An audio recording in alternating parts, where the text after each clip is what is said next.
Assalamualaikum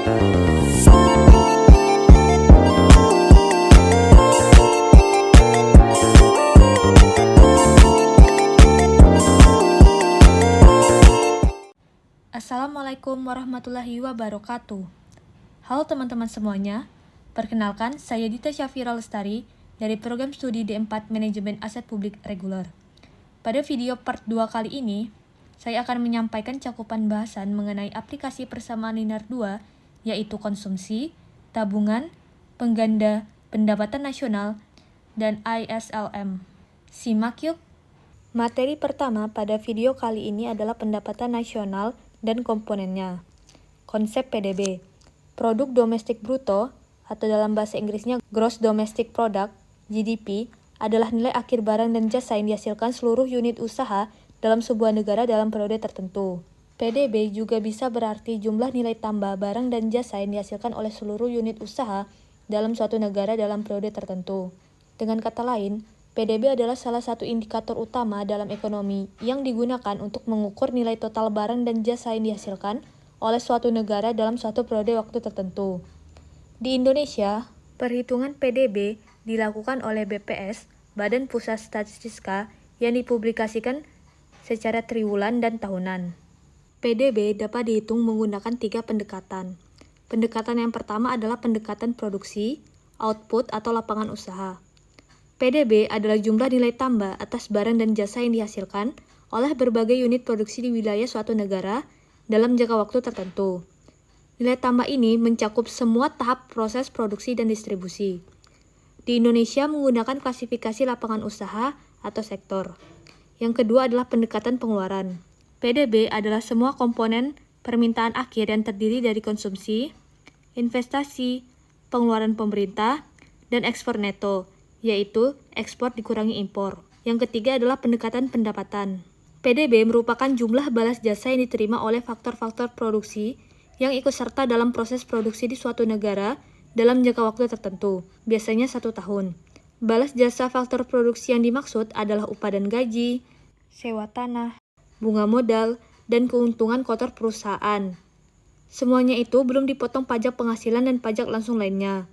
Dalam definisi ini, PDB juga mencakup penyusutan pajak tidak langsung neto, yaitu pajak tak langsung dikurangi subsidi. PDB pendekatan pengeluaran. Ingat, Circular Flow Reciprocated, yaitu diagram yang menggambarkan hubungan timbal balik antara pelaku ekonomi dalam suatu sistem. Ada 4 pelaku ekonomi, yaitu rumah tangga, perusahaan, pemerintah, dan masyarakat luar negeri. Karena ada 4 pelaku ekonomi, maka bisa disebut juga sebagai perekonomian terbuka karena telah ada interaksi dengan masyarakat luar negeri. Dengan metode ini, pengeluaran yang dilakukan oleh pelaku ekonomi tersebut terhadap barang dan jasa yang diproduksi di suatu negara dihitung sebagai PDB. Rumus dari PDB pendekatan pengeluaran adalah Y sama dengan AE sama dengan C ditambah I ditambah G ditambah dalam kurung X dikurang M. Dengan Y adalah Gross Domestic Product, GDP atau PDB. AE adalah Aggregate Expenditure atau pengeluaran agregat. C adalah Personal Consumption Expenditure atau pengeluaran konsumsi pribadi. I adalah Gross Private Domestic Investment, yang berarti investasi ini dilakukan oleh pihak swasta. G, Government Consumption and Gross Investment, yaitu pengeluaran pemerintah dan investasi bruto. X adalah ekspor dan M adalah impor. Kita lanjut ke materi selanjutnya, yaitu fungsi konsumsi. Konsumsi yang dilambangkan oleh C itu dipengaruhi oleh disposable income dan marginal propensity to consume (MPC). Disposable income yang dilambangkan oleh YD adalah pendapatan yang siap dibelanjakan atau pendapatan yang dapat digunakan setelah dipotong pajak dan ditambah transfer pemerintah.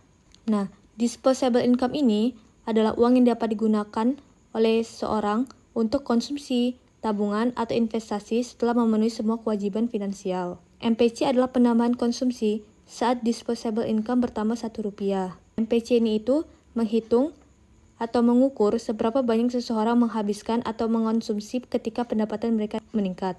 Rumus dari konsumsi adalah C sama dengan C0 ditambah M dikali YD, atau C sama dengan C0 ditambah M dikali Y dikurang T ditambah R. C0 adalah autonomous consumption, yang artinya konsumsi yang dilakukan saat pendapatan disposable-nya 0. M adalah MPC. Pada slide ini kita bisa melihat kurva dari fungsi konsumsi. Pada sumbu X itu dilambangkan oleh YD, disposable income, dan pada sumbu Y itu dilambangkan oleh konsumsi. Kurva fungsi konsumsi itu digambar dari kiri bawah ke kanan atas, di mana saat di kiri bawah itu berada pada titik C0, yaitu konsumsi saat pendapatan disposable-nya 0. Saat disposable income bertambah Rp1, maka akan menambah konsumsi. Fungsi tabungan. Dalam sebuah keluarga, pendapatan yang siap dibelanjakan atau disposable income akan dialokasikan ke dua hal, yaitu konsumsi C dan tabungan S. Sehingga bisa ditulis persamaan YD sama dengan C plus S, dan MPC ditambah MPS sama dengan 1, di mana MPS adalah marginal propensity to saving, yaitu berapa tambahan uang yang ditabung saat pendapatan disposable bertambah Rp1. Misal, jika fungsi konsumsi adalah C sama dengan 15 ditambah 0,75 YD. Lalu kita tulis rumus S sama dengan YD dikurang C. S sama dengan YD dikurang dalam kurung 15 ditambah 0,75 YD. S sama dengan dalam kurung 1 YD dikurang 0,75 YD. Tutup kurung dikurang 15. Sehingga didapatkan hasil S sama dengan min 15 ditambah 0,25 YD. Fungsi investasi. Investasi dapat dipandang sebagai konsumsi yang dilakukan oleh perusahaan. Faktor utama yang memengaruhi investasi adalah tingkat bunga. Antara investasi dan tingkat bunga, R, mempunyai hubungan yang terbalik. Jadi, jika suku bunga naik, maka investasi akan cenderung menjadi lesu, karena ketika lembaga keuangan seperti bank menaikkan suku bunga, maka akan berpengaruh pada hampir semua biaya pinjaman perusahaan dan konsumen dalam suatu perekonomian. Saat tingkat bunga tinggi, banyak proyek investasi yang tidak menguntungkan, sehingga jumlah investasi menjadi sedikit dan sebaliknya. Investasi atau I dapat dirumuskan sebagai I sama dengan I0 dikurang B dikali R. Kurva fungsi investasi itu dimulai dari kiri atas ke kanan bawah. Pada sumbu X dilambangkan I atau investasi, dan pada sumbu Y dilambangkan oleh R, tingkat suku bunga. Fungsi belanja pemerintah dan pajak. Umumnya, belanja pemerintah dan pajak dinyatakan sebagai variabel eksogenus. Variabel eksogen adalah jenis variabel dalam sebuah model atau sistem yang dianggap sebagai penyebab atau faktor yang memengaruhi variabel lainnya, tetapi tidak dipengaruhi oleh variabel-variabel lain dalam sistem yang sama. Contohnya adalah, belanja pemerintah dan pajak itu mempengaruhi PDB, tetapi pajak dan belanja pemerintah tidak dipengaruhi oleh variabel-variabel lain dalam sistem PDB, seperti C konsumsi, investment, dan ekspor-impor. Belanja pemerintah dan pajak ini juga nilainya adalah fix atau tetap, karena ditetapkan sebagai suatu kebijakan politik. Namun, ada yang beranggapan bahwa pajak merupakan fungsi dari pendapatan nasional, sehingga pajak atau T dapat dirumuskan menjadi T sama dengan T0 ditambah BY. Fungsi ekspor dan impor. Net ekspor, X dikurang M, dianggap dipengaruhi oleh nilai tukar mata uang real, dan hubungannya negatif. Nilai tukar real atau kurs real adalah harga satu mata uang dibandingkan dengan mata uang lainnya.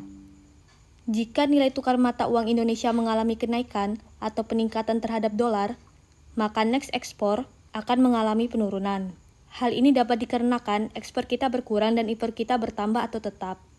Ekspor kita berkurang karena harga dari komoditas yang akan diekspor akan mengalami kenaikan seiring dengan penguatan nilai tukar rupiah. Begitupun sebaliknya. Nilai tukar real ini sebanding dengan nilai tukar nominal dengan penyebutan indirect quotation. Sehingga kalau nilainya naik berarti apresiasi. Indirect ini misalnya USD garing rupiah. Indirect quote justru menunjukkan nilai mata uang lokal ke mata uang asing. Mari kita ambil contoh tentang indirect quote yang berlaku supaya mudah dipahami. Asumsikan Budi berasal dari Indonesia yang memakai rupiah sebagai mata uang lokal. Maka Budi akan melihatnya seperti ini. USD garing rupiah 15.000.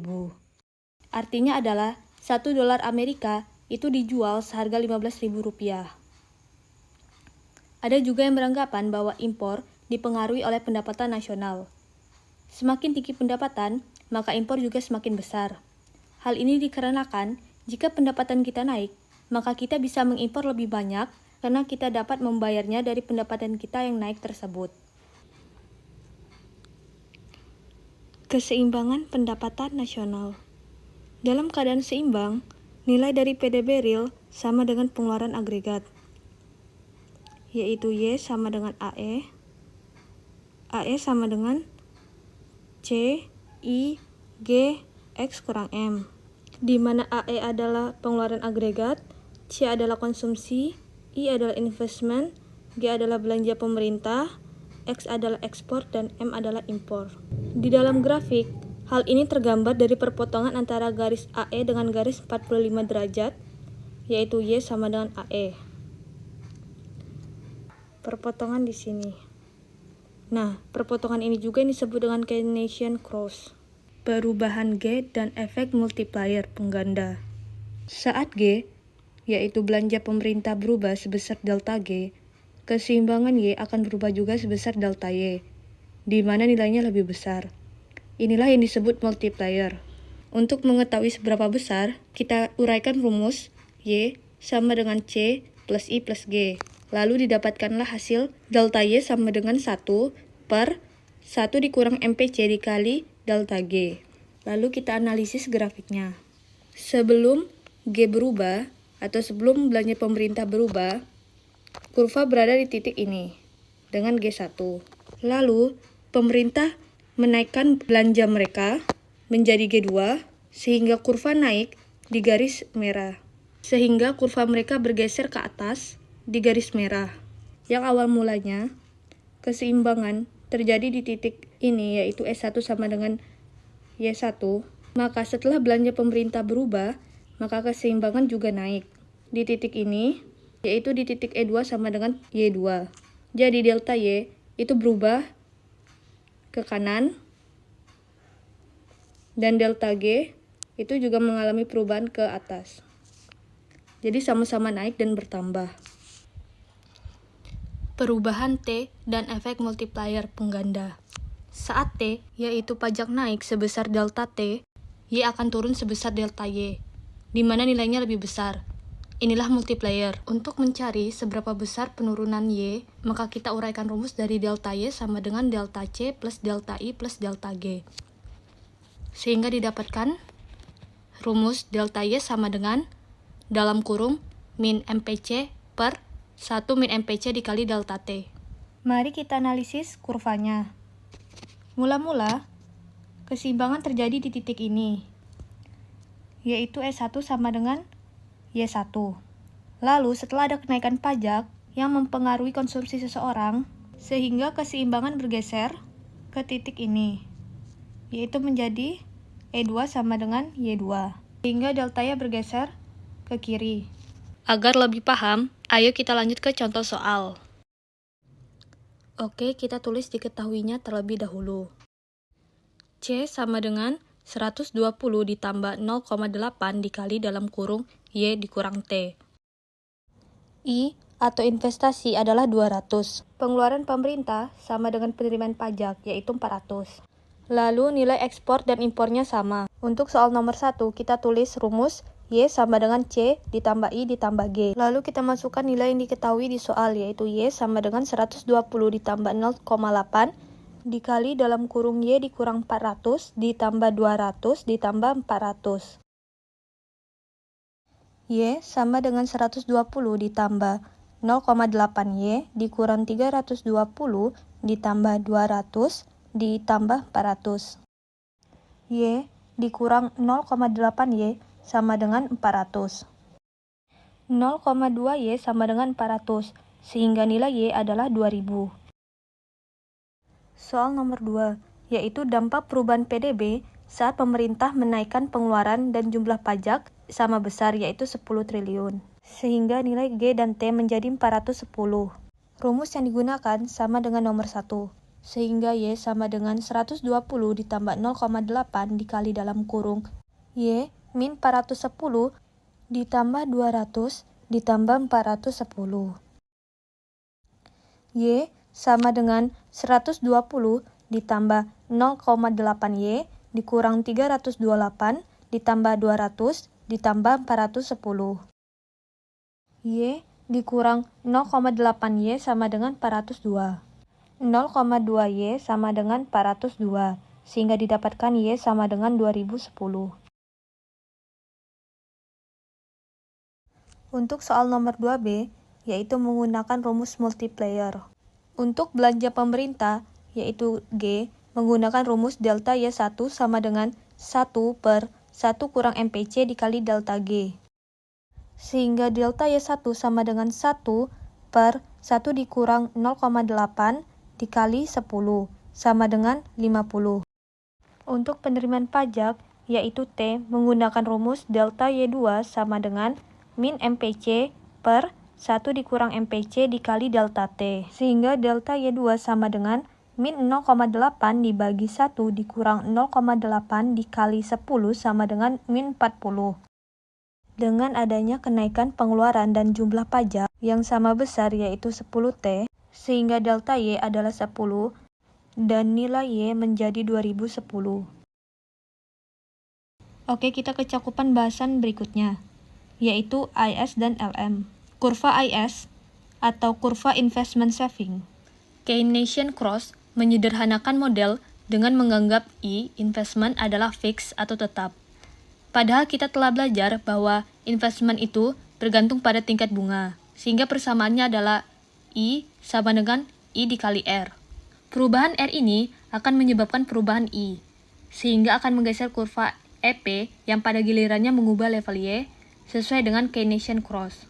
Hubungan R, yaitu tingkat bunga, dan Y, income atau pendapatan, yang negatif pada keseimbangan pasar barang dan jasa inilah yang disebut kurva IS. Oke, kita lanjut ke analisis grafiknya. Saat R atau tingkat bunga turun, maka akan menyebabkan investment naik, pengeluaran atau E naik, dan pendapatan atau Y naik. Sebelum tingkat bunga turun, keseimbangan terjadi di titik ini, yaitu Y1. Lalu setelah tingkat bunga turun, yang menyebabkan investasi meningkat, maka titik keseimbangan bergeser ke kanan atas di titik ini, yaitu Y2. Sehingga bisa dilihat bahwa Y atau pendapatan naik, dan investment serta pengeluaran expenditure-nya juga naik. Oke, yang kurva di bawahnya, saat R turun, tingkat bunga turun dari R1 ke R2, maka akan mengakibatkan Y1 bergeser ke kanan menjadi Y2, sehingga pendapatannya meningkat. Kurva IS ini adalah garis linear dari kiri atas ke kanan bawah. Oke, kita lanjut ke materi berikutnya, yaitu kurva LM.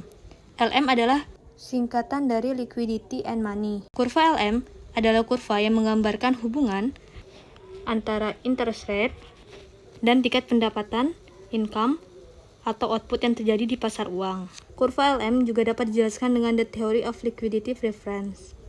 Permintaan uang ini berhubungan negatif dengan tingkat bunga dan positif dengan tingkat pendapatan. Penawarannya dianggap fix.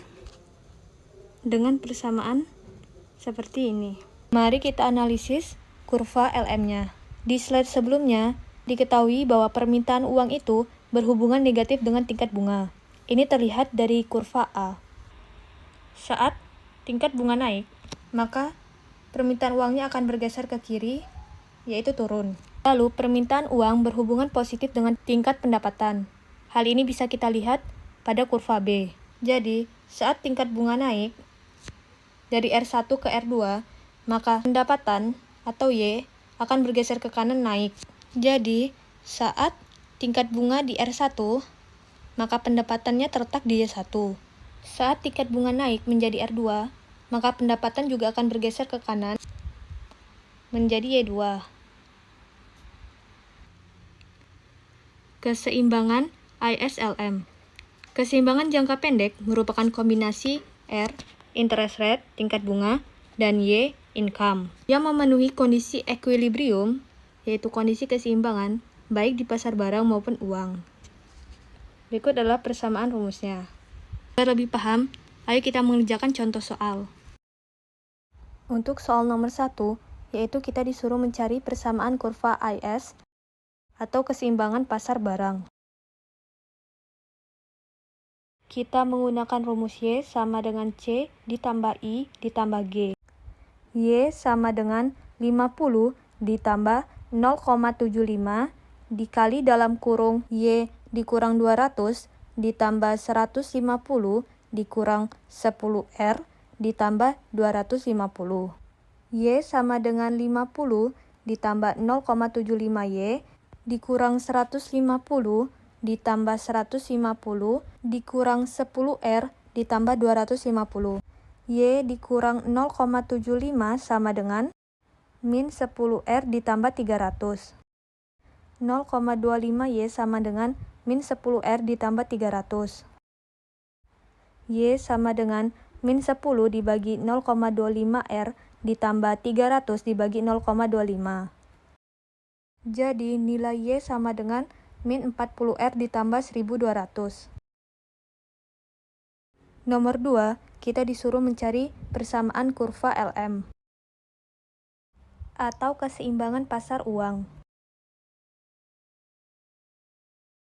Rumus yang digunakan adalah M per P demand sama dengan M per P supply. Y dikurang 50R sama dengan 3000 dibagi 4. Sehingga nilai Y sama dengan 50R ditambah 750. Soal nomor 3, kita disuruh menentukan output dan tingkat bunga keseimbangan. Untuk soal nomor 3 ini, kita menggunakan jawaban pada soal nomor 1 dan 2, yaitu nilai Y yang telah didapat. Min 40R ditambah 1200 sama dengan 50R ditambah 750. Min 50R dikurang 40R sama dengan 750 dikurang 1200. Minus 90R sama dengan minus 450. R sama dengan 5. Lalu nilai R ini kita masukkan ke dalam salah satu persamaan Y. Y sama dengan 50 dikali 5 ditambah 750. Y sama dengan 250 ditambah 750. Y sama dengan 1000.